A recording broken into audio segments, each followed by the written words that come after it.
Ikaw? Lo! Hoy, ang OA! Mang OA neto! Uy, ba't ka naiyak? Wala.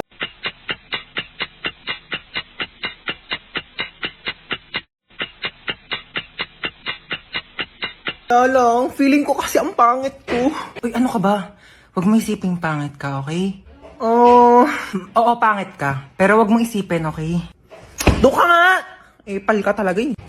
Ay naku, wala na pala tayong groceries. Sino bibili? Si Princess. O ba't ako? Ikaw na. Hoy, nag-grocery na ako nung nakaraan. Ikaw naman ngayon. Tamad na ito eh.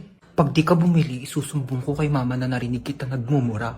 Hoy, isang beses lang yun. Mama! Shh! Si kuya na daw bibili. Ikaw? Bilang mo ko chichirya ah.